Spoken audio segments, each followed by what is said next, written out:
De nombreux hauts responsables mondiaux dirigés par le secrétaire général des Nations Unies ont visité le terminal de Rafah du côté égyptien et aucun d'entre eux n'a pu le traverser pour entrer dans la bande de Gaza car l'armée israélienne les ont empêchés de le faire, soit parce qu'ils craignaient pour leur vie à cause des bombardements israéliens en cours sur la bande de Gaza.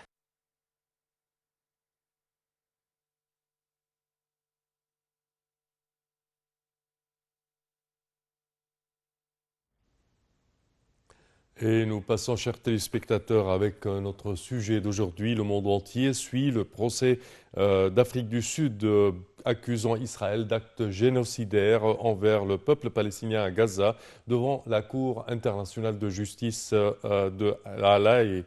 Pour aborder ce sujet, mesdames et messieurs, nous avons le plaisir d'accueillir au bout du fil Madame l'ambassadeur Wafa Bassim, ancienne ministre adjointe des Affaires étrangères. Bonjour, Votre Excellence. Bonjour et bonne année. Merci à vous. Quand on parle de ce sujet du procès lancé par l'Afrique du Sud devant la Cour internationale de justice à La Haye contre Israël pour actes génocidaires, comment voyez-vous ce procès et le développement de la première journée? L'Afrique du Sud a parlé hier. Israël a présenté sa défense. Comment voyez-vous cela? Je pense que c'est un acte très important qui est porté par l'Afrique du Sud, un pays le mieux classé, disons, pour parler de génocide, d'apartheid et ainsi de suite, à cause de la grande expérience atroce qu'ils ont vécu pendant presque 350 ans. Oui. De là, et puis, disons, on a vu, ou on a entendu plutôt les plaidoiries de l'Afrique du Sud le premier jour, où ils ont expliqué tout d'abord le contexte historique qui les pousse à faire cette plainte, à apporter ce cas de génocide devant la Cour internationale de justice. Et puis, ils ont expliqué les différentes étapes durant lesquelles ils ont essayé d'être en relation avec le gouvernement israélien pour qu'il arrête les bombardements de Gaza, le fait les meurtres en groupe, le bombardement des hôpitaux, des écoles, des maisons, et même, comme ils ont dit, même les routes, ils n'ont pas été sauves de destruction. Le nombre de martyrs que les Palestiniens de Gaza ont fallu jusqu'à maintenant a dépassé 24 000.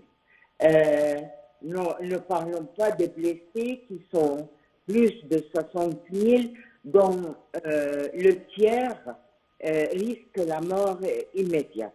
Oui.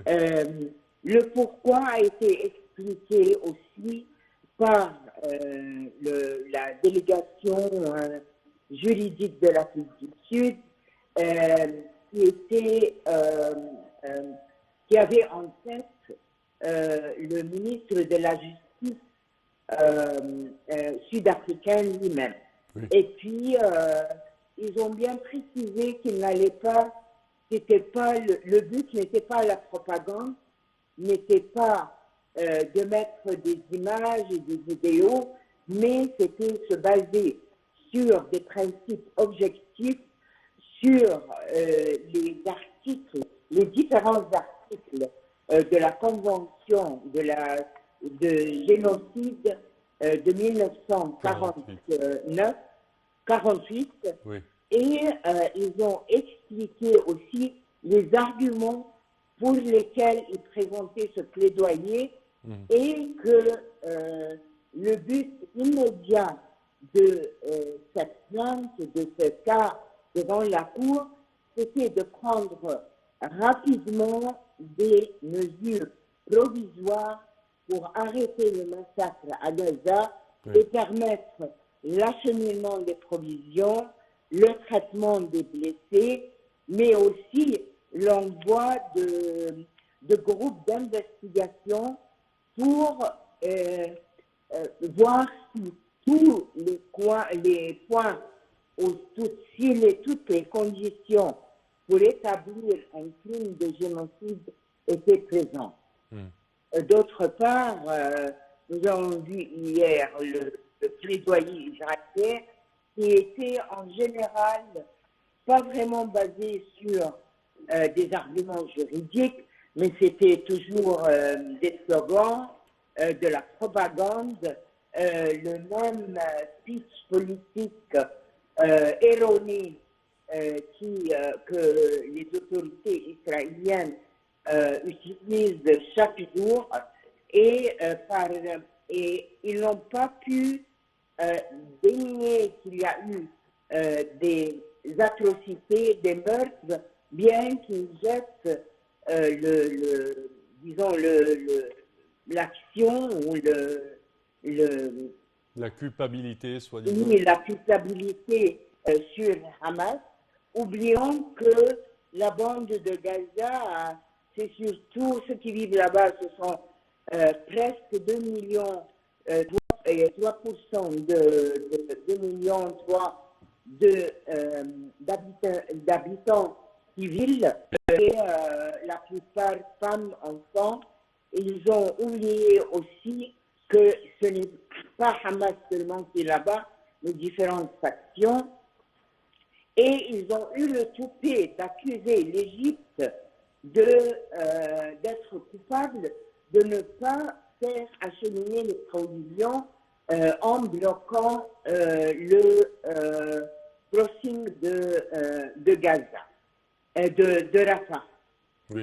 Or, nous avons vu hier que notre porte-parole de l'autorité d'information égyptienne a réfuté ces arguments-là et a répondu clairement à ce mensonge monstre de la part des autorités israéliennes. Un troisième développement qui est vraiment étonnant et que le monde entier est en train d'examiner avec beaucoup de surprise, c'est l'appui de l'Allemagne l'appui de l'Allemagne à la position israélienne et leur disponibilité pour aller se présenter devant la Cour internationale de justice pour parler et pour appuyer la position israélienne. Que ce soit un sentiment de culpabilité qui date de 75 ans, que ce soit des pressions énormes qui sont exercées, nous trouvons que même si l'Allemagne naziste, qui n'existe plus, était coupable de cet holocauste, si l'Allemagne naziste, qui n'existe plus, doit repayer les Juifs pour ce qui s'est passé pendant la Deuxième Guerre mondiale, pourquoi cela serait au détriment de la population civile innocente de la Palestine? Pourquoi les Palestiniens doivent-ils payer ou, disons, purger cette punition qui n'arrête pas depuis 75 ans? Parfait. Quand on parle également des allégations, des fausses allégations qui ont été faites à l'encontre de l'Égypte, que l'Égypte a entravé l'arrivée d'aide, est-ce que vous pensez qu'il y aura une audience avec un représentant de l'Égypte devant la Cour internationale de justice? Oui, écoutez, tout d'abord, je pense que la déclaration officielle qui a été faite hier par les autorités égyptiennes est détaillée, expliquant les différentes étapes et ayant comme témoins les grands fonctionnaires d'organisations internationales, parmi lesquels il y avait certainement le secrétaire général de l'ONU, Oui. Oui, il y avait le haut commissaire des droits de l'homme et beaucoup de personnalités du même niveau. Ils sont l'Égypte fait sa déclaration. Maintenant, c'est à la Cour de demander le témoignage égyptien dans le cas où l'Égypte ne demande pas à se présenter elle-même à la Cour. Et maintenant, nous avons eu hier et avant-hier les procédures préliminaires, la présentation des cas de part et d'autre. Et maintenant, et puis il y a l'association déclarée par l'Allemagne pour la position israélienne et leur disposition à apparaître devant la Cour. Tout dépend maintenant des procédures. Est-ce que la Cour va demander à l'Égypte de se présenter? Est-ce que l'Égypte elle-même va va faire une demande de se présenter devant la Cour? Est-ce que la Cour va demander le témoignage du secrétaire général des Nations Unies, du haut commissaire, de la Croix-Rouge? Tout dépend maintenant pour parler des consultations dans la Cour elle-même, des 15 juges, et puis de la prochaine étape qu'ils vont prendre. Oui. Quand on parle de ce procès et son effet sur la scène internationale, le statut de l'État israélien, comment voyez-vous le résultat d'un tel procès sur la scène internationale, soi-disant? Même s'il y a, malheureusement, même s'il y a un jugement contre Israël, donc qui trouve que les accusations, les allégations sont véritables et qu'il y a un verdict contre Israël, malheureusement, il faut d'abord l'approbation du Conseil de sécurité. Et là, nous verrons toujours le même problème, le veto de certaines puissances permanentes, membres permanents du Conseil de sécurité, et certainement à leur tête, il y a les États-Unis. Et puis, il n'y a toujours pas une force d'exécution, de mise en œuvre des verdicts de la Cour. Mais ça donne une dimension plus que politique, c'est une dimension juridique comme n'importe quel procès. Mais de là aussi, nous voyons que il y a le Chili qui va se présenter avec le même cas devant la Cour criminelle internationale à Rome. Et ça, au moins, nous avons là une pression internationale sur l'État israélien pour un cessez-le-feu permanent, crédible, qui permettrait de trouver maintenant, de commencer, de trouver les chemins qui puissent conduire à une solution basée sur deux États. Espérons pour le mieux. Votre Excellence, je vous remercie énormément de vos explications. Merci à vous, Madame l'ambassadeur Wafa Bassim, ancien ministre adjoint des Affaires étrangères. Merci à vous. Chers téléspectateurs, c'est ainsi que prend fin notre édition d'aujourd'hui de Bonjour l'Égypte. Je vous remercie de votre attention et je vous donne demain rendez-vous pour une nouvelle édition. Au revoir.